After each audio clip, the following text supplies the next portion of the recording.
지난 주말에 김기현 울산시장 압수수색 사건이 단순한 경찰의 과잉 수사가 아니라 정권과 유착한 경찰의 정치 공작임이 드러나고 있습니다. 울산시장 압수수색 이전에도 자유한국당의 유력 후보인 양산시장, 사천시장에 대한 압수수색이 있었을 뿐만 아니라 전국 각지에서 자유한국당 우세 지역 유력 후보에 대한 경찰의 내사가 있다는 제보가 끝이 없습니다. 도저히 6.13 지방선거를 앞둔 시점에 경찰의 정치 공작을 묵과할 수 없어서 철저한 진상규명과 책임자 처벌 그리고 관련자에 대한 고발, 국정조사 추진을 담당할 6.13 정치공작 추진위원회를 발족하고 오른쪽에 있는 곽상도 의원을 위원장으로 임명했습니다. 제 브리핑 이후에 곽상도 위원장의 인사 말씀이 있겠습니다. 왼쪽에는 어저께 울산경찰청을 방문해서 황운하 청장에게 항의 방문을 했던 이채익 의원님도 함께하고 계십니다. 검찰은 정권과 유착한 울산경찰 정치공작 게이트에 대해 즉각 수사하라. 울산경찰청의 김기현 울산시장 압수수색 사건이 단순한 경찰의 과잉 수사가 아니라 정권과 유착하여 치밀하게 기획된 울산경찰 정치공작 게이트라는 사실이 드러나고 있습니다. 송철호 변호사가 문재인 대통령의 오랜 친구이자 민주당의 유력 울산시장 후보임은 이미 다 알려진 사실입니다. 여기에 2014년 울산 남구을 국회의원 보궐선거 당시 송철호 후보의 후원회장이 조국 현 청와대 민정수석임이 밝혀졌습니다. 2014년 7월 26일자 연합뉴스에 송철호 후보와 조국 당시 서울대 교수가 토크 콘서트를 하고 있는 장면입니다.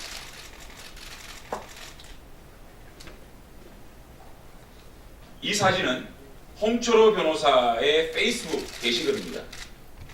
지역감정의 희생자 6.7기 인권변호사 송철호의 당선을 보고 싶다.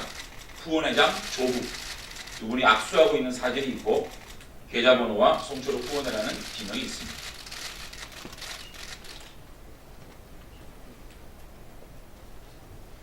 황운하 울산경찰청장은 경무관 계급 정년을 앞둔 상황에서 문재인 정권이 들어서자 작년 7월 치안감으로 승진하여 공교롭게도 울산경찰청장으로 발령이 났습니다.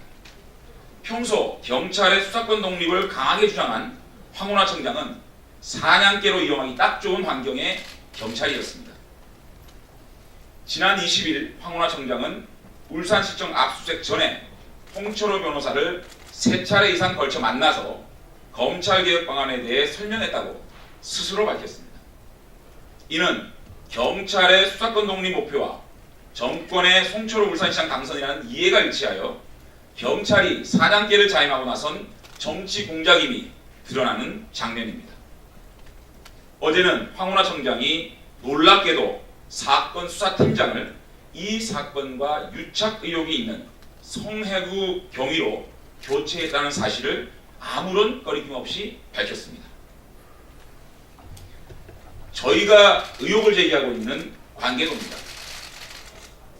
민주당 송철호 울산시장 예비후보를 중심으로 조국 청와대 민정수석은 후원회장을 했었습니다. 그리고 송철호 후보와 김기현 울산시장은 선거 경쟁 관계입니다. 이러한 상황에서 송철호 후보는 현직 황운하 경찰청장과 공개된 만남을 수차례 가졌고 수사기획 뒷글의 의혹까지 생기고 있습니다. 이런 상황에서 황운하 경찰청장은 이 정권 들어서 경무관 계급 정년을 앞두고 치안감으로 작년 7월 승진하고 울산경찰청장으로 발령이 납니다. 황운하 청장은 평소 경무관 시절 검경 수사권 조정에 대한 강력한 주장을 해왔던 분입니다. 여기에 충성 경쟁 관계가 아닌가라는 의혹이 제기되고 있습니다. 이러한 관계들을 봤을 때 이번에 김기현 울산시장 압수수색은 치밀하게 정권과 유착한 정치 공작이 아닌가라는 의혹을 지울 수가 없습니다.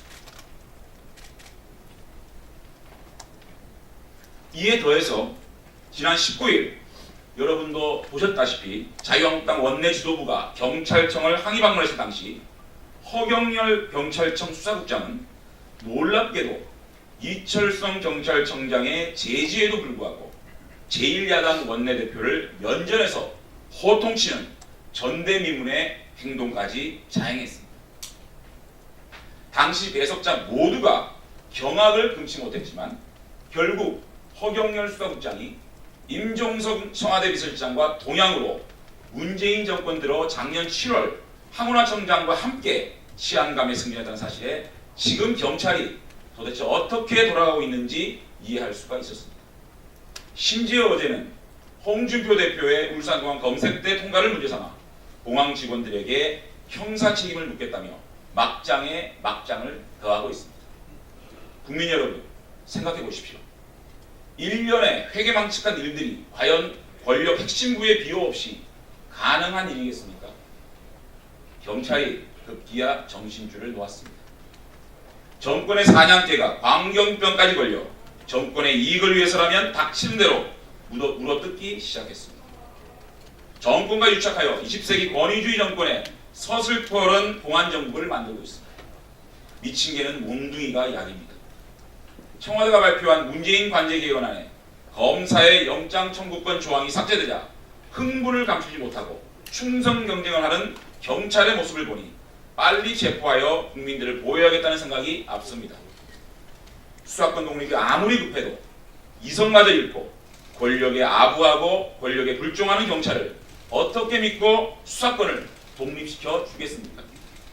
자유한국당은 국민의 안위와 국민들의 인권을 위해서라도 경찰의 수사권 독립을 먼 미래의 과제로 돌리겠다는 점을 분명히 밝힙니다. 아울러 자유한국당은 울산경찰청 및 경찰청의 일련의 사건들을 정권과 유착한 울산경찰 정치공작 게이트로 규정하고 국정조사를 비롯한 가능한 한 모든 수단을 동원하여 반드시 모든 진상을 명명백백하게 밝혀내겠습니다. 검찰은 경찰청과 울산경찰청장 및 수사팀 전체를 피의자로 전환하여 지위고하를 막론하고 울산경찰 정치공작 게이트에 대한 대대적이고도 철저한 수사에 나서야 합니다. 더 이상의 선량한 피해자가 생기지 않도록 광란의 복주를 거듭하고 있는 경찰 관련자 모두를 현행범으로 긴급 체포하여 즉각 수사에 나설 것을 촉구합니다. 문재인 정권은 경찰청 수사국장, 울산경찰청장, 수사팀장 모두를 즉각 파면하고 수사에 협조하도록 해야 할 것입니다. 이상입니다. 다음은 박상도 6.13 정치공작 진상조사위원회 위원장의 말씀 듣겠습니다. 위원장을 맡게 된 박상도 의원입니다. 지방선거가 이제 2달 남짓 남았습니다. 종래에는 지방선거가 있으면 선거법 관련 사건 외에는 수사를 항상 미뤄왔습니다. 선거 개입의 수사기관이 선거 개입한다는 의혹을 받지 않기 위해서 늘 뒤로 미뤄왔습니다만 지금 경찰은 민주당이 고발하면은 경찰이 압수수색하는 우리 당 후보를 압수수색하는 이런 형태의 수사를 자행하고 있습니다. 과거 국정원 댓글 사건 때 여러 수사 결과 발표한 사례를 선거법 위반으로 기소한 전례가 있습니다. 경찰의 압수수색이 법원의 영장을 받아서 한다고 하더라도 선거 개입할 의도가 있다고 하면은 선거법 위반에 해당할 소지가 많은 것입니다. 앞으로 우리 당에서는 이런 선거 탄압 사례들을 모두 발굴해내고 근거를 찾아서 엄정하게 대처해 나갈 것임을 밝힙니다. 감사합니다. 그거를 같이 한번 하나씩.